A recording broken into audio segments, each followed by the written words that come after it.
English Idioms Explained, Unpacking, Casting Flask.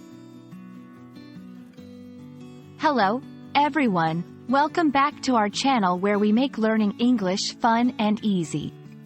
Today, we're going to explore a unique phrase, casting flask.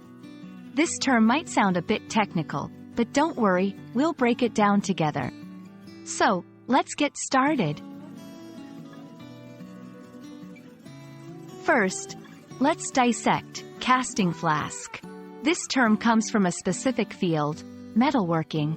A casting flask is a container used in the process of sand casting. It holds the sand that forms the mold for the metal. But why does this matter in English learning?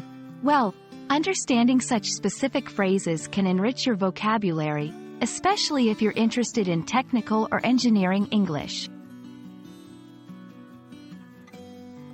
Now, let's look at how casting flask is used in both literal and figurative contexts. Literally, it's a tool in metal casting, but figuratively, it can be used to describe a situation where something is being formed or shaped, much like metal in a mold. For example, the new policy was still in the casting flask, implies that the policy is still being developed or shaped. Let's see some examples to understand this better.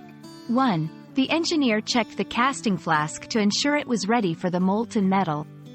2. Our team's strategy is still in the casting flask, but we'll have a solid plan soon. These examples show how casting flask can be integrated into both technical and everyday English conversations. And that's a wrap on casting flask. Remember, learning English is not just about grammar and vocabulary, but also about understanding the context in which phrases are used.